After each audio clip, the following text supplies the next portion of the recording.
All right, James. Welcome back. This is episode number 4, third for the year.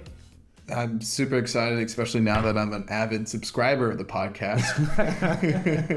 Well, progress, That's at least one more user to our user count. Well, that's another 2 hours of debugging today, and we're ready to go. No peeks behind the curtain like that, Viggy. They can't know. We do this effortlessly. So I shouldn't tell them that I'm thinking about my food that's going to be at the door in 10 minutes as we speak. This is where we have the ad spot for the food delivery company or the restaurant or the etc. House of Thai, Larkin Street in San Francisco. If you want to give us free food, we're happy to give you a shout out every episode. House of Thai, 901 Larkin Street, not the one on Haight Street. That one is House of Thai 2, just to be clear. All right, so we have 2 topics today. The first one is going to be about Apple App Store and some of the more recent changes that have happened there in terms of allowing sideloading of apps as well as supporting third-party payments, which is a pretty big piece of news. And then the second topic we'll talk about is specifically with this company called Semafor, which is essentially, like a modern media newspaper kind of company, which is trying to use AI to actually create some of their content, like specifically news-related content. So those are the 2 topics for today. And as usual, we'll spend, roughly like 20 to 30 minutes on each topic and try to peel a few layers beneath the news. Let's get into it. All right, so first one, the Apple story. So let me tee this up. So some of you might be familiar with the story, Apple versus Fortnite. There's been this huge battle that's been going on. It's kind of like a PR battle and a legal battle. So they started somewhere in 2020. So Fortnite is this really popular game that is created by this company called Epic Games. So Epic basically in 2020 decided to support third-party payments within their app, which is in violation of Apple's App Store rules, because Apple clearly states that you can't have third-party payments for any of Apple apps. So Fortnite did that despite this rule. Fortnite got kicked out of the App Store, unsurprisingly. Fortnite sued Apple back. This was again roughly around like 2020. There was also this large PR campaign where they were targeting Apple for kind of being like a monopolist and being a bit of a bully when it comes to their App Store. It went through a bunch of court rulings. The first ruling that came basically was a bit of a mixed ruling where the courts basically did not force Apple to let Fortnite back into the App Store, but they made a couple of rulings. Like one was they did say that Apple needs to start supporting in-app third-party payments in the US specifically. And then they did not say anything about the ability to sideload apps. So sideload meaning the ability to install an app not from Apple's own app store but like a third-party app store. So sideloading is still not required in the US, but the ruling did say that Apple needs to start supporting third-party payments. Again, both Fortnite and Apple, both of them were unhappy about it. Fortnite thought, the court ruling was not far enough. Apple thought it was too far.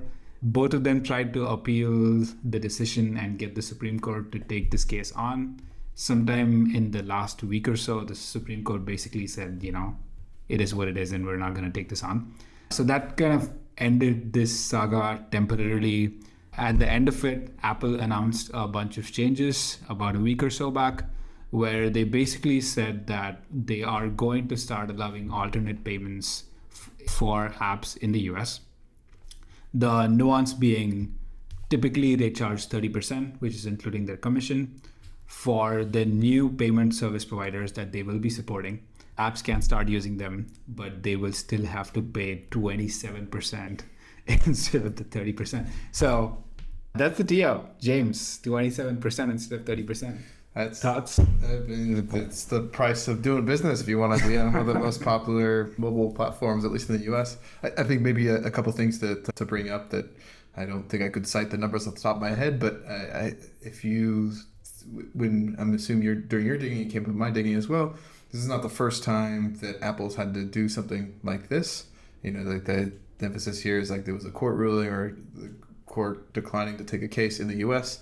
Already there's some requirements in other countries, off the top of my head, Japan, Korea, South Korea, and the Netherlands all kind of have some special stuff going on. So it's not the first time that Apple's had to do this. And then the other thing that for listeners out there is the 27% might sound arbitrary, but I'd say that mostly comes from, if you look around on the internet for pricing from your favorite payment provider, it's going to be usually like 2% and maybe some sort of like per transaction commission, or pretty much something that would add up to 3% of your sales. So it's obviously very arbitrary on Apple's side.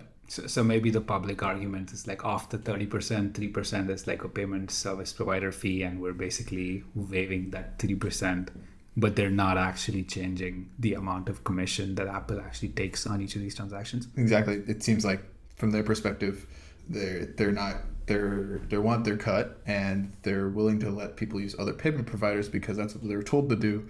But it turns out like they can just decide arbitrarily which part of their 30% cut was from payment providers versus other things. But they're likely Apple's payment provider, if they're their own payment provider, if they use someone else, probably charges something similar there. So it's a cost that Apple was passing on before, and now they're letting you assume the cost fully, I suppose is one way to look at it. Yeah, that's fair. I think when I first started digging about this topic for one of the previous articles I was writing, one of the things that I was trying to poke myself on was more, why does this matter? You know, is this just Fortnite, which is a fairly large game production company, so they're not exactly, it is sort of David versus Goliath, but it's also like Fortnite is not really the really small app developer. So I was kind of pushing myself to think a little bit of, does this really matter? Like, why is this an actual issue? So I found some like interesting numbers. I think the amount of billings that goes through Apple's App Store, there's a few different estimates on it, but I think the rough estimate is somewhere in the tune of $100 billion a year. So that's basically, if you look at like in-app purchases that's happening within a game, all of that stuff. So it's essentially like $100 billion worth of billings, of which Apple roughly keeps 30%. And then the other nuance that's also useful, which goes back to why Fortnite is and Epic is suing Apple, is like 70% of this 100 billion actually comes from gaming. Mostly because, Apple's 30% ruling, it does not apply to physical goods. So if you book like an Uber ride, you don't have to pay for it. But if you do buy like a Spotify subscription or an in-app game within, or an in-app, unit, whatever, within Fortnite, you still have to pay them. So it is a fairly large market. Like it's about 100 billion on Apple, roughly around 42 billion on Android. So across just these two platforms, it's like $140 billion market, where Apple is essentially like owning, but Apple and Google both essentially are like owning the rails and charging 30% tax on top of everything. Yeah, and I think the important thing to talk about, like why gaming is so important, I think probably comes from, when I think about it, is, well, what the heck are you paying for on your phone? Like the carve out they give, you mentioned briefly, was it's on digital goods that they're collecting a commission on. Maybe because the philosophy behind it is, well, they enabled this with like their creation of iOS and their ability to make iPhone so popular. So they deserve a cut of your revenue, but they exclude like ride hailing apps like Uber or like big online merchants like Amazon, because maybe, taking this philosophy a little further as well, you're actually delivering something in the real life that maybe Apple isn't part of the supply chain. Like it kind of gets hazy. It's kind of like their distinction of what they're allowed. Maybe it's like what they thought they could get away with, or how important they are to these other people. Because I think there's always this thing with the App Store and their billings are like they're trying to make some money off of this platform they've made, and they need to balance both sides, where they want to make some money, but they want developers there, right? And so if they scare away Amazon and Uber, users are going to be like, well, I don't really need Apple's App Store. There's nothing useful on there. I'll just go to Uber's website. I don't know. I don't think they have a mobile website, but that's the alternative, right? And so they want to keep those other ones so they don't scare them away, because they're not offering enough value to them, presumably. But for these game developers or other apps that have similar requirements, like they're beholden, or they're getting immense. Their whole business is based off the iOS. That makes a lot of sense. I think the one of the really convincing analogies, which maybe convinced me why this matters was like Spotify versus Apple Music.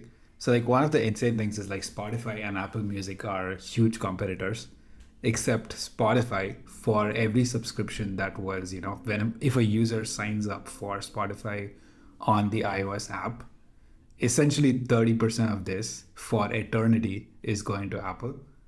And now Spotify is basically having to compete against Apple Music. So it's kind of like it suppresses competition in a lot of these kind of markets, especially where Apple has its own services, and it's kind of creating like not an even playing field. And there's also like second degree effects, like with Spotify, a lot of the money that they make that goes to artists. So if Spotify is actually having to pay a 30% tax on top of whatever they're getting, and like I get the distribution argument, like when you are a really small developer, maybe the App Store actually does give you like discovery. But when it comes to Spotify, for example, which the other nuance I found out was 10% of apps, essentially. Like if you look at all of the apps in the world, it's essentially like 10% of the apps that contribute a majority of the revenue on the App Store. So it has an outsized impact on some of these larger companies, like not as large as Apple, but maybe they are like at scale companies and not actually having great economics because they're essentially paying this 30% tax to Apple for eternity. Yeah, and what's interesting on that is the idea of like a whale is a common terminology in these freemium apps, these game apps, which is like a few users actually spend most of the money, drive most of the revenue for these things. It sounds like it's very similar for the App Store, where a subset of apps are driving most of the money through Apple systems. I just wanted to add there maybe the moment for people to laugh, but like you're comparing Apple Music to Spotify. Okay, maybe there's probably more adoption of Apple Music than we realize. And then like another one you could make, it's the same thing applies, is Apple TV Plus. I don't know how many people actually watch their shows, versus Netflix. Like the same thing applies. So I think it's a really real thing, and that's what's interesting about the other countries where they had to do carve outs. Was Japan had a specific carve out for they framed them as reader apps, like where the reader app is something that allows you to consume content and like kind of being abstract of like audio versus actual reading versus video streaming. They had special treatment because hand wavy philosophical or Japanese legal law details, but there's this special treatment for these kind of apps because they are just streaming stuff through the user's phone, and maybe Apple. The philosophy here gets a little hand wavy. I find, like, how do you attribute what Apple's actually providing to the app developer? No, makes sense. The part that surprised me a lot as part of this was, I think the ruling and the spirit of the ruling in the Fortnite versus Apple case in the US was pretty clear, where they were basically like, hey, you're making this uncompetitive by not allowing app developers to have alternate payment providers. And there was also a Google versus Fortnite case, and we don't have to go deeper into that, but that actually had a slightly different ruling where it was ruled that Google was actually being very explicitly anti-competitive, and this was like an antitrust case, which was ruled in the favor of Fortnite. Slightly different because Android's a more open ecosystem and all of that stuff. But I think the spirit of the ruling was fairly clear, where it was kind of like, don't arm twist app developers into forcibly using your own payment mechanisms.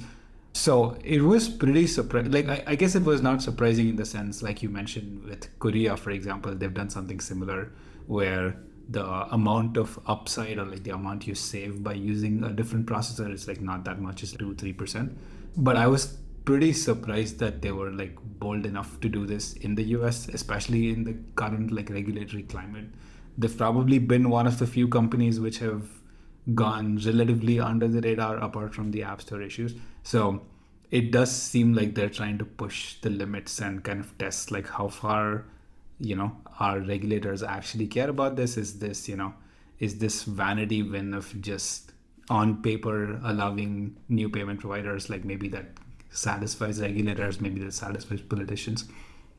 Yeah, I think I totally agree with you on the Apple has kind of a rosy picture in the consumer's mindset because, especially in the US, everyone loves their iPhone. It's got a huge penetration, and people see like other companies such as Facebook/Meta or Google as being those nasty advertising companies that are like slurping up your data, but Apple's for privacy and stuff like that, which I think they've done a good job building that image. But I think I was excited for this part because I think we have a little bit of disagreement between us on this, and so where you were describing them like not following the spirit of the ruling, I kind of have a different perspective, which is, we're getting into the nuances maybe of antitrust law in the U.S. Yeah. So there's antitrust law in other places differs, it should be said. But antitrust law in the U.S. is kind of specific about, if a company succeeds in acquiring a monopoly, is acquiring a monopoly being anti-competitive, which is illegal. Yeah. If you like magically, wake up one day and you are a monopoly, there's nothing to say that you can't charge monopoly prices for being a monopoly.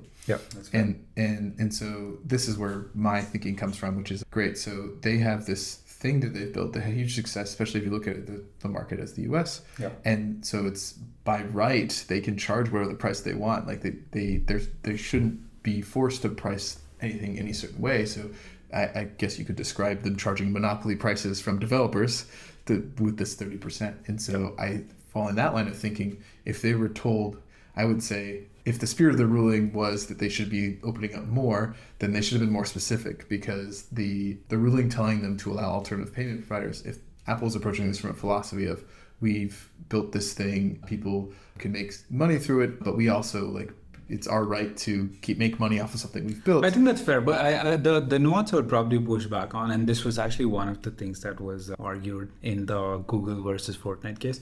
So I think you're right. In the US, it's not illegal to be a monopoly. If you are a monopoly and if you don't engage in anti-competitive practices, you can be a monopoly and charge exorbitant money, and that's still legal. I think the nuance where this probably is gray area, and I think there's been a ruling in the Google versus Fortnite case, maybe not as much in the Apple versus Fortnite case, is this whole idea of tying. It's called tying agreements, which is basically, are you essentially arm twisting your consumers to use two separate products that don't necessarily need to be used separately. So, and in the Google's case, the argument was basically there is the App Store part of it, and then they call it the Google Play billing part of it. So there's the App Store part, and then there's the payments part.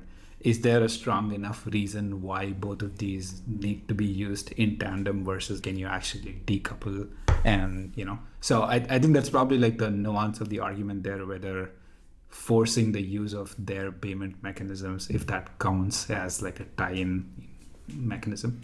Yeah, and I think that's been that difference you just identified is kind of what I think Apple's relying on to defend their position, where they're saying ever since this existed, not necessarily, because I think the iPhone came out before the App Store did. The App Store came out a year later, and so I think the difference is Android existed before Google bought Android. Google started made through different iterations. There's other app stores on Android, but with iPhone, it's always been Apple, the App Store stuff, And so I think that's Apple's really relying on that by saying, well, you can't separate it out because they've always been the same thing. And so it'd be interesting to see how that's interpreted. The other factor I was also thinking about, which maybe did factor in as part of the decisions, is the 2024 elections coming up. I know we've not really talked about this before in the previous episodes, but the Biden administration and the FTC and the DOJ right now have definitely been a lot more aggressive in terms of how they think about tech policy, how aggressively they've gone after antitrust and some of these large companies. There is we don't need to go into the odds of who wins the election conversation, but there is a non-trivial possibility that Trump does win the election. And if that does happen, it probably changes the antitrust, landscape and how things shape up next year. Certainly, I do think the part of the calculation of what move you would do here would probably be based off of what probably a probability weighted or risk weighted choice on what the regulator will look like a year from now, or because these court cases don't move quickly, so it'll be a different person at the head potentially, and that might mean the regulator, even if they're career professionals, are supposed to behave a certain way, they might be told to focus their priorities elsewhere. So I totally agree that could be a possibility. Yeah, that makes sense. I'm wondering if this is just this is maybe the writing is not on the wall yet in terms of how much their hands would be forced in to allow actually third party to allow in a more realistic way where developers can actually use some of these, without just like a 3% difference kind of situation. It is interesting though. I know we were talking a little bit about some of the EU approach and how that has worked. Yeah, maybe tee that up a little bit. Like, I know you dug into how this has played out in the EU, because I do think that that's a good example of something which is maybe a little bit on the extreme side, but it's interesting to see how that's actually panned out for developers.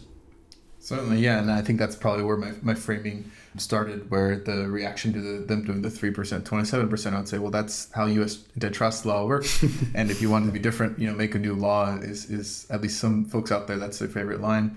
And so the EU did that. They made a new law, it's Digital Markets Act. Digital Markets Act is the one that's applicable here.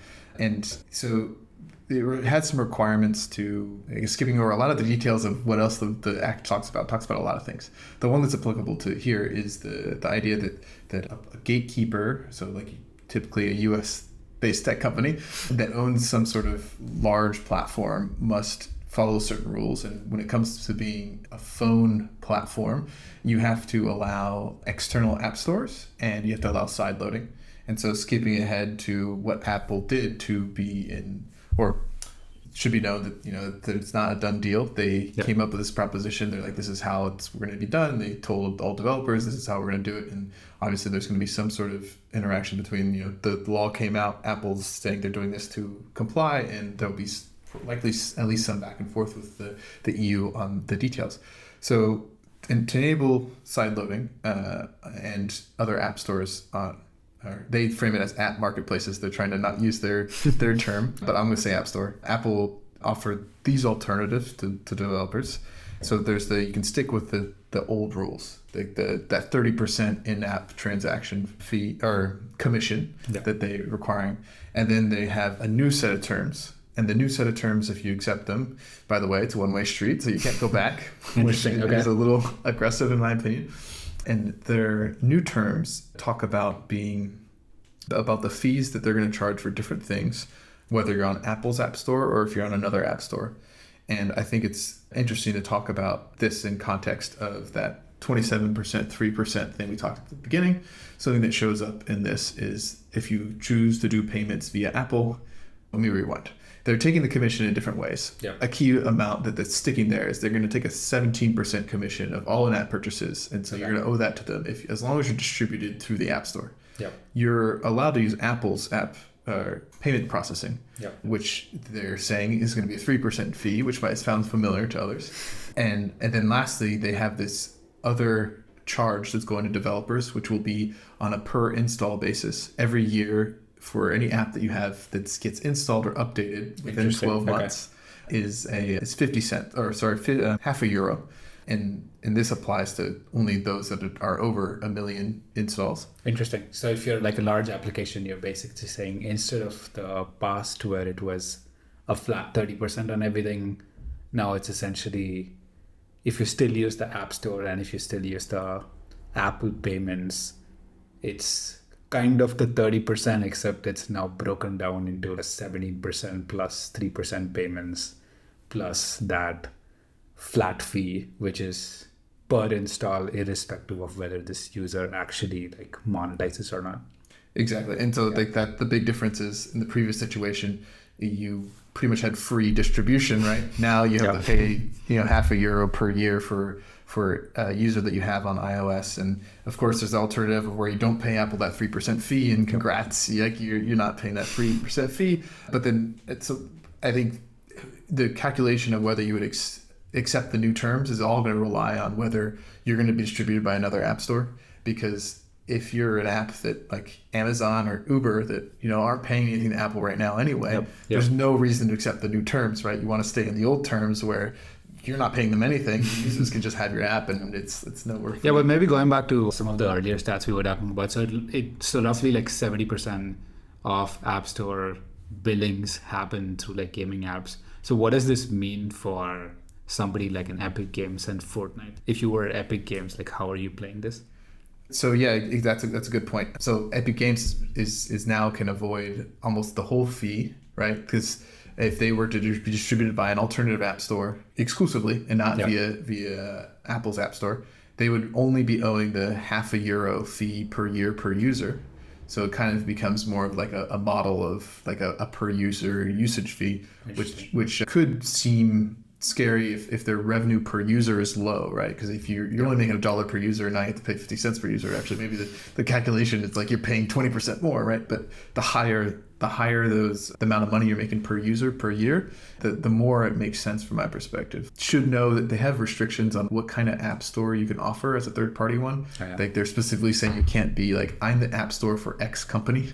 You know, it has to be like you're allowed to have restrictions, but they have to be like broad, like category kind of restrictions. Okay. But yeah, so taking it to the extreme here in an alternative app store, again, you don't have to pay the commission anymore, the 17% on in-app purchases. Yep. You're not paying Apple the 3%, but you're probably paying another payment processor 30% or 3%. And I'm guessing if somebody else builds an app store, it's also not going to be a 0% commission, but maybe, instead of the 27%, or in this case, instead of the 17%, it's maybe like a much lesser percentage there. Exactly. Even if someone super altruistic out there wants to make a nonprofit app store, an app store is an app, so they actually owe that €0.50. But that seems like a really meaningful difference from what is happening in the US right now, where it's just like a 27% versus a 30%. If you are Fortnite, or even if you're like a mid-sized developer in the US, it's probably not worth the hassle of integrating like a separate payments provider just to save 3%.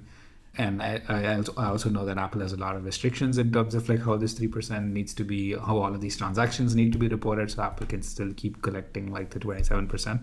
But with the EU, like, we do criticize them for being too aggressive in terms of how they regulate, especially because these companies are like American companies and not based out of the EU.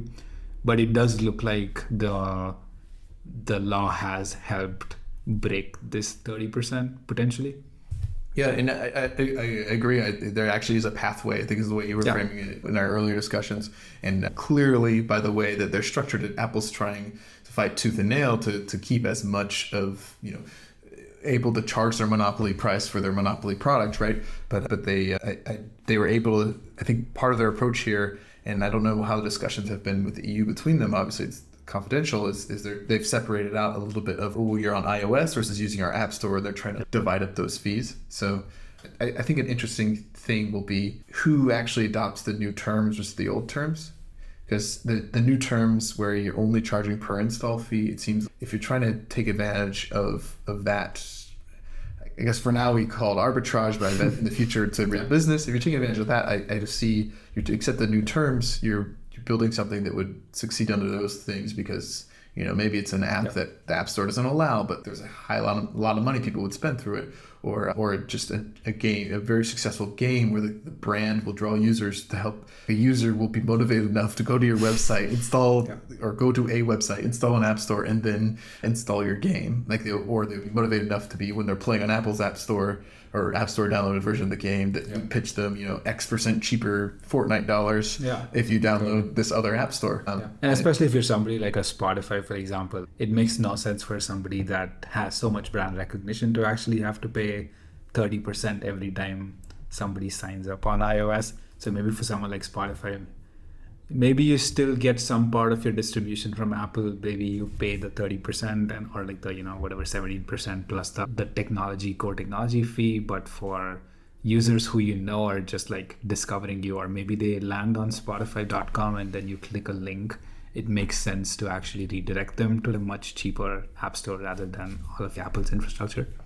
That's true, especially if the user's discovery starts not on the App Store, if they started somewhere else. How can you get them to go to the alternative app store? The interesting thing is, because of some of the restrictions on what marketplace it could be, I wonder what kind of things could develop. That could be something we could talk about in the future, because what can you bundle? You can't be like Spotify's app store. You have to be something else. One thing that's happening in the US is a lot of streaming services are starting to be bundled in with your internet subscription. Interesting. And so is there some sort of thing like that where it's, I don't know, some thing that has a good brand, usually internet providers don't, that bundles in your Spotify thing, and it's actually all on the internet brand's marketplace. Interesting thing to think about. Yeah, that'll be interesting to see. So I guess with EU, maybe it's a little bit more definitive that this pathway at least is opening for app developers, but TBD how things pan out in the US. Especially on iOS. Maybe on Google it opens up sooner. That's true. All right, that was a fun discussion. With that, we'll transition to the next topic for the week. So let me tee this up. There is essentially this company called Semafor. It's Semafor. They are a relatively new media property. They're basically like a website that publishes a bunch of news on generally like political stuff, things that's happening. It was founded by Ben Smith, who was the former editor-in-chief of BuzzFeed News, and I think BuzzFeed News went through like this whole phase where I think they laid off their whole news division. So, but basically, he's worked in the news world before. But BuzzFeed News is it's not the same as it is the same company as the BuzzFeed quizzes, but there is a distinct organization in real news. It's not. Don't just think it was like wow those quizzes. It was real news. Yeah, that's fair. And then the second founder was Justin Smith, who was the CEO for Bloomberg Media. The company was founded October 2022, so like relatively newish. They've had about $25 million in funding, about 60 employees is the last public information I found. Most of their employees are journalists, fairly like reputed journalists with, a bunch of them from like the Washington Post, Wall Street Journal, Politico. They are primarily like ad supported, like that's how they make their money for the most part. One of the things that the company has kind of positioned themselves is, hey, there's a lot that's changed in the news landscape recently. There's a lot of kind of muddying up of what's a fact, what's an opinion, what's an analysis, that kind of thing. So when they structure their news articles, they generally try to break it down into different sections, which I guess does not sound like a huge innovation, but I do feel like they've done an earnest job of like actually trying to articulate what's a fact and what is like the reporter's opinion and stuff like that. Right? So I think it's like a reasonably high quality piece of content that they put out. I think that it rings a bell in my brain is another company out there that has like a different format for news content is Axios. They usually have those 3 bullet points up front or something like that, or like a here's the takeaway kind of thing, like early on a shorter article. So I guess I'd bring that up because I see it as another way. Like there's some people that still innovate in how to present like news content. That's a good point. I guess like maybe the thing that I was wondering is, I know Axios does essentially like news summaries kind of thing rather than like publishing a lot of their takes. So maybe there is a bit of a spectrum. Like Semafor does seem closer to like a news house rather than a summarization kind of approach. Like they want to be known for original reporting. Yeah, exactly. Yep, that's right. So the topic we're talking about today specifically is they recently made this announcement that they have a new product essentially under the Semafor brand that they're announcing called Semafor Signals, which is essentially AI generated news. They put out this article which is in collaboration with OpenAI and Microsoft, where they basically said, hey, these guys have helped us get a lot of these things off the ground, and we are going to actually start having this. There are articles that are live, the Semafor Signals articles, where they actually do cover some like actual news using this underlying technology. And for the lovers of puns out there, I have to imagine it's a reference to a way that you could communicate information in the past, which was via things called semaphore flags. You could maybe call it semaphore flag signaling. There's the signal in it. Interesting. Essentially, it's a long distance, not exactly like before you even had Morse code, you're like showing flags from really far away and people could understand, letters or meaning from it. So I imagine it's from that. I don't know if their name Semafor come from that because it's spelled differently, but I just thought that was so funny. I was wondering what the word means. So I know, James, you looked through like some of the articles. Maybe you can walk us through what is this signals, like what does like a signals article look like? Yeah, and so I was, the first thing I did was I was like, let me see an example, and then let me compare it to their other reporting. And so as you alluded to earlier, their regular reporting, it's, a newspaper-sized article covering topic, and it's what is interesting is its structuring. She talked about how like they break things up or they separate analysis from facts, which going in as a layperson, kind of blind without researching that ahead of time, I noticed, but I was like, this is supposed to mean something to me. but I don't know what it's supposed to mean. And then what was interesting was to contrast that with an example article that was using Semafor Signals. If I look at the worst case end of the spectrum example of a Semafor Signals article, it was one that it still has a byline, as in there's a reporter associated with it. Yep. And then I felt like it was barely a paragraph talking about a subject. And then there was a little thing underneath that said, Semafor Signals had this branding supported by Microsoft. And then it was, I would say, like a couple different blurbs, which were describing the topic, kind of summarizing different aspects of it. Yep.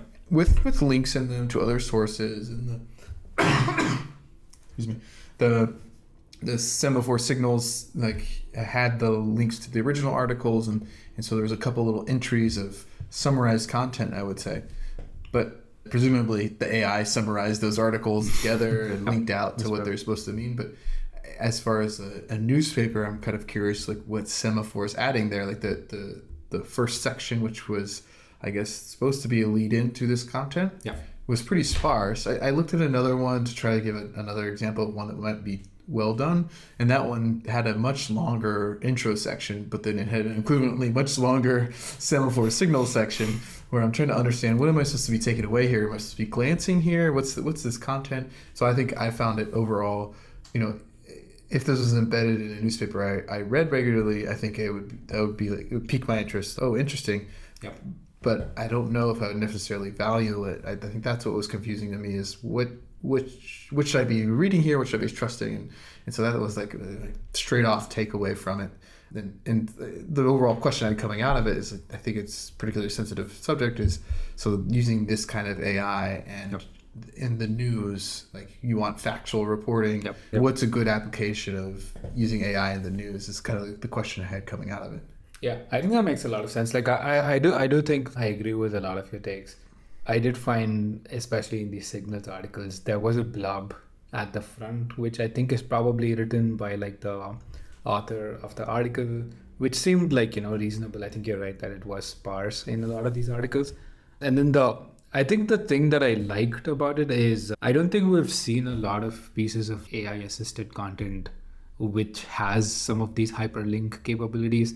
Like when I used to write like all of the unpacked articles, for example, like one of the hardest parts was like, even once you have the narrative, even once you have like a bullet point of, here's the story that I want to tell, it takes a lot of time, even when you get words, like when you're actually putting words on paper, the amount of time it takes to take articles, link it to it and things like that. Like that one takes an incredibly, surprisingly large amount of time. So it is interesting to me that I think, like you said, it's hard to understand how much of this content was, AI generated. Is it like 80%? Is it like the AI actually enabling the author behind the scenes versus, actually creating this content? So that part is a little bit fuzzy, but I think the links part of it was interesting, that they were, if that was actually enabled by some of this capability, that's probably like a pretty meaningful productivity gain. I guess that's where my curiosity came to, that I wanted to know from you, is what's the flow you go through when you're researching something down to writing an article about it? At what point do you, as you go through that, there's presumably information gathering stage all the way to the hit publish, like along that path, can you identify spots where the AI would have helped you? Yeah, absolutely. I think whenever I've tried it, it's not been super productive so far. But I guess like acknowledging that, maybe we're still like in the early days of this technology and maybe it does get better. I think in the life cycle of like research, the parts where I have actually found AI useful is when I sometimes look at a very open-ended topic. Like sometimes, I think there was this one piece I was trying to write about, Ride Aid, which got into a bunch of controversy with like facial recognition software that they were using. And there were some like second degree unintended consequences of profiling based on race and things like that. So I was trying to understand, for example, what are the existing laws around how facial recognition can be used? Or, what are like the different types of applications that exist for like facial recognition? So I think it's been some of these assistants specifically, like the Bard and the Chat GPTs of the world, when I have a very open-ended problem space where I want some quick, not necessarily validated, but more, directional ideas. I think it's been helpful for that part of the research.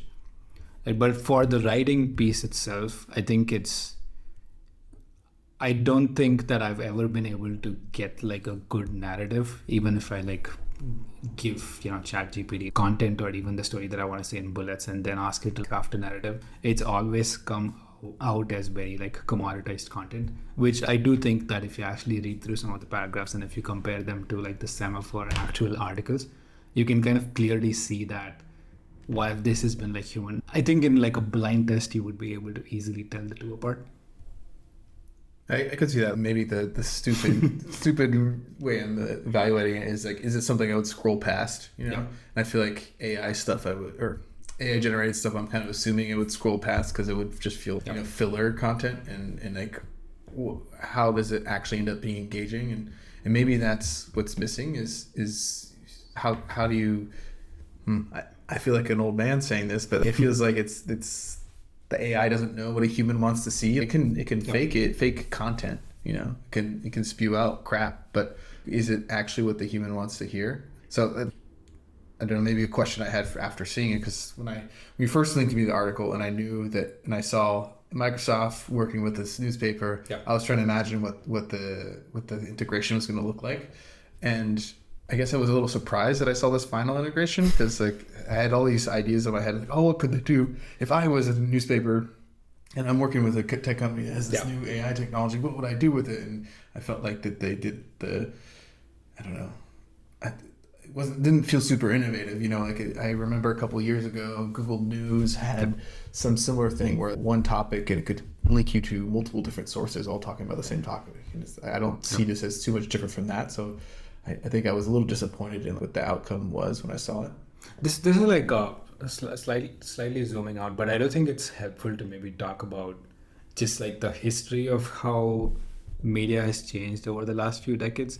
Like one of the things which I think has, maybe this is going like too far into history, but basically, like a few decades back, it was like the era of like newspapers and cable TV where, I remember like my parents paying for like a newspaper, like a physical newspaper subscription. It would be somebody that like comes and delivers like a newspaper to your house every day. And people were paying like monthly money to actually get these newspapers. Same with, cable TV, things like that. I think that with the internet and like the whole, once Google and social platforms and all of these came in, a lot of how this content was getting discovered moved away from like consumers actually subscribing to things, like quote unquote subscribing to things, and it changed a lot to, maybe you're searching for something on Google search and then this article comes up and like somebody clicks, lands on your website. There was an advertising model that was built on it, so the more eyeballs you got, the more display ads you could show and the more you could make money off of it. And essentially I think a lot of these media platforms lost out the source of traffic, where nobody was like coming to them as the first thing. Like nobody was going to cnbc.com and like looking for what is the top news that you have, and it kind of became like a more aggregation play. The entry points all became like these social platforms. And then when it was actually beneficial for the social platforms, like early days of Facebook, news was a large part of what was a part of the feed. It was actually helpful for Facebook to have more and more of like news content.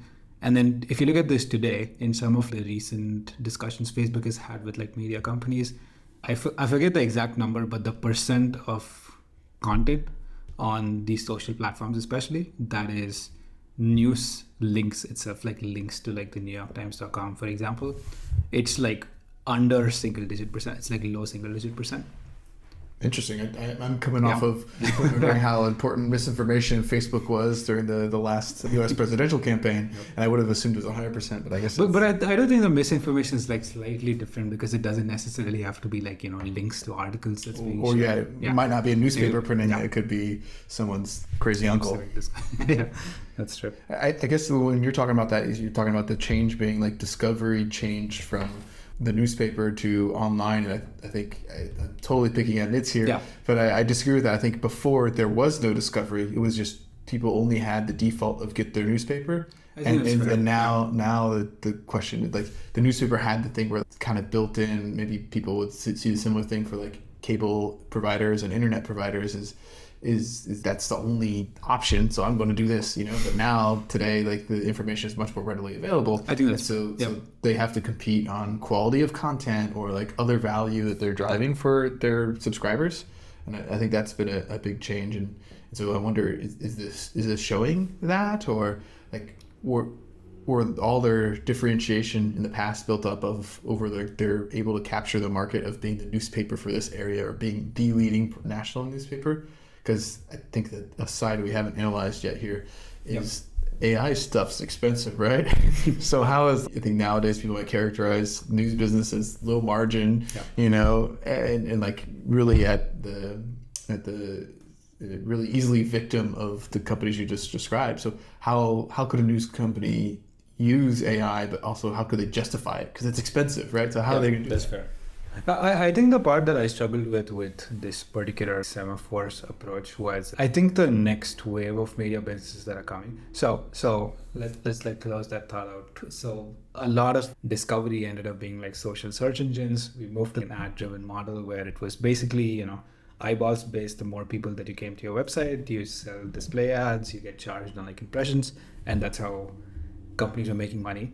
I do think that business model led to a lot of unintended consequences where, essentially everybody was, focusing on like how many eyeballs that they can get. That incentivizes, Fox News, and even on the other side of the spectrum, like basically media houses trying to have more and more polarizing content because it gets more people to the website. Yeah, how can you capture a specific like eyeballs, right? You could capture them because of the certain values or things that outrage them or things that, all sorts of things that drive human emotions is probably how you would tailor your content, right? Absolutely. I do think that all of that has kind of resulted in the media landscape of today where maybe there is, with the, more traditional media houses, with the more traditional like mainstream media, quote unquote, there is maybe a higher amount of distrust when it comes to the information that comes from these media properties.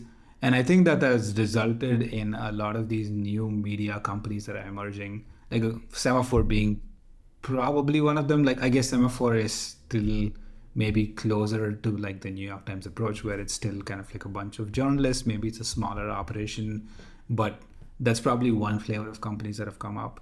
The other flavor, I think there is more and more decentralization of content that's happening, where, previously it was like CNN, New York Times, maybe it's like a handful of these really large media houses that control all of the rails. Now there is, maybe Semafors, which are like the smaller newspapers. There is like the Substacks of the world. I do think like Unpacked, please subscribe. Yeah, I guess, yeah. Even on Substack, for example, I don't know if you followed like Casey Newton, who used to be a journalist with one of these larger publications.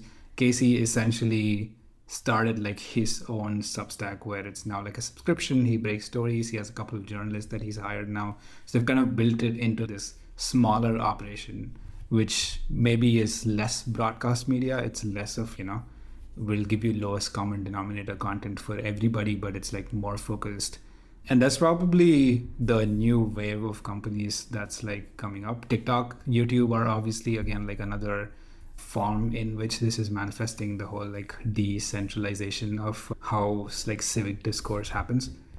Maybe not decentralization, but like maybe not even a re-centralization or a redistribution, right? Yeah, that's like, fair. Yeah. I think there's probably like a change from like the broadcast version, which is, one to like millions of people model, to maybe now it's like one to like hundreds of thousands of people, and like more of these like mid-sized players coming in. Certainly, and I feel like it's a lot easier as a writer today to be able to publish your content. I think that's probably a little bit. We talked about the newspapers no longer getting free, monopolization of a certain market. It's to being like overwhelmed by having to be beholden to the large people distributing stuff, but at the same time they're getting eaten by the other end, where before they were provided a lot of things to their journalists and their writers, and certainly not everyone wants to go independent, so they're still going to be providing something, but it's also many fewer barriers today for someone. You don't have to buy a printing press and print your stuff and like hawk it on the street, right? It's a lot easier to just publish it online, and once you build your user base, the writer can get paid for their writing. That's a lot easier today too, is what I'm saying too. Yeah, which is kind of why it was conflicting to me the way Semafor approached it. Like in my head, like when it comes to news, there's probably two flavors of it. There's the news, there's just like the hardcore journalism part, right? Where you're discovering news, you're like finding the things that are happening, you're like reporting on it. There's like a lot of fact checking involved. You like talk to sources. So kind of like classic journalism and like breaking news stories. And then I think there's like the editorial side of it, which I would probably consider like the stuff that we are doing as potentially like editorial, where we are trying to come up with like analysis of something that's like in the news. And I think Semafor was approaching this from the news breaking angle. They were thinking about this from the traditional, quote unquote, traditional journalism approach, where they are actually trying to break some of these news stories and do kind of like more traditional reporting. And it seems very odd to me that they would, given their stated values of we want to be able to distinguish facts versus analysis, like it just seems at odds with what their brand is and what their aspirations is to actually put together something that's like cookie cutter AI generated content that's, potentially like an SEO play to get more eyeballs. Yeah, I think that the hot take version of what you just said would be my gut reaction, which was, for those that aren't familiar, that in advertising, there's a talk about certain publishers being MFA or made for advertising. Their content is just crap. And it's just, there's a page now that exists that a user clicked on, like you mentioned, gamifying SEO, so that you get users clicking on it, but it was essentially made so they could put ads up, and the content's crap, and really you wasted your time by going there, but they got the show an ad and they got paid for those impressions. And that's kind of like my feeling when I saw it, is like, there's other platforms where you scroll down to the bottom and there's like similar articles that are on their newspaper, but there's also similar articles that are just like, random clickbait, And so I kind of, I agree with that, is I think you can pass judgment on whether that's useful economic activity or not, but I think the dichotomy you identified here does exist, and my broader question is, okay, it feels wrong that for the brand they're trying to show, why would they do this sort of iteration on AI? And certainly there's more clickbaity websites out there, or a tabloid should do something like this. But if you're trying to be an upstanding one, or maybe you are a newspaper with a big backlog, what way should you be using AI versus like how a tabloid would? Because this feels like tabloid AI. What would like a journal of record use their AI, or how would they do it? And that's how I was thinking about it. Do you have any thoughts of what a better AI powered experience could be? Yeah, I think that's totally fair. And I get the argument for like, is there value from SEO? Like obviously there is value from SEO. Even like the largest companies in the world still do a lot of SEO optimization. There's so many companies that get a significant amount of their traffic from SEO. So I do think it's, especially in the low margin ads driven business, it's reasonable to lean in on that more as a source of getting your traffic or building your audience. It is, if I were doing it, like I would definitely think about what is the brand value and what is the brand messaging that you're trying to go. Like it, for example, if you just created SEO content that's not listed on your homepage, right? That seems fine, get people in the door, maybe give them like a TLDR AI generated summary, but then get them redirected to your core product so that you can reinforce your brand and you can reinforce your product. Like, I do think that, especially in the media landscape today, given that there is a decent amount of distrust when it comes to more traditional media properties, I think it's becoming more and more important to be very clear about what is the fundamental value behind your media property. Right? It's the same thing with Unpacked. Right? The reason that we do this the way we do this, it's, we have no real incentives. We just take topics, we analyze them. We don't really have, obviously we have biases, but like we try to stay relatively objective without, having some amount of intellectual curiosity and humility. I do think it's important to have those values as like a modern media property and keep, reinforcing that as you make product decisions. Yeah, I think it's as maybe another way to frame like the kind of change that's happened over the past years is newspapers have discovered churn. I think what you just described was a newspaper, like part of the churn equation, so to speak, for a user or reader is definitely how much you trust the brand, how much value you're getting from your interactions. Absolutely. And so does this lower distrust? Does this lower the value of your subscription? If it's a subscription, if it's a paid property. And so I think that's another thought I had coming out of it.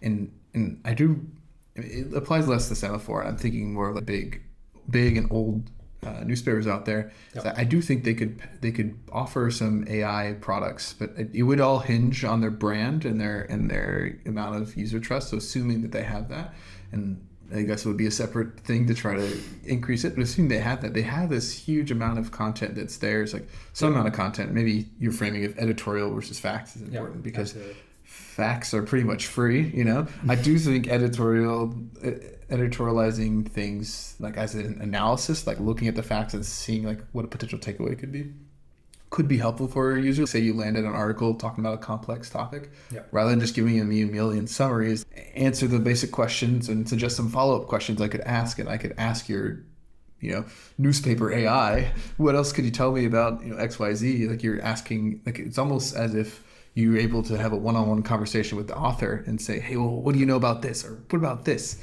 And I feel like that's like an AI-powered product feature that could use your unique content to offer more value to your user. I feel like that's an example, but I do feel quite negative feelings about this as a product offering. It's good PR maybe for Microsoft to show them using AI and working with newspapers rather than against them. But I think that analysis of user trust, I think, is a little bit violated by this version of the product. Yeah, I think that's totally fair. I do think that there's also value in like more back-end optimizations, like certainly. I think that there is definitely room to increase like productivity of your operations even.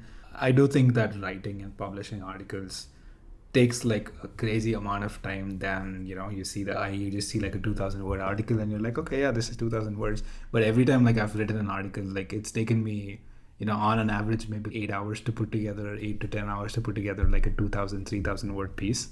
And there is definitely efficiency in that process. Like I'm skeptical if there is like a ton more efficiency in the research process, but yes, I do think that, maybe there's like fact checking kind of things where there could be a lot of value. I think that there is the actual drafting of it where I don't know if that problem has been solved, but I think that if there is a way to find like human prompted writing, whatever that version of it is, it's like I don't want like a GPT model or whatever to just craft a story and throw at me.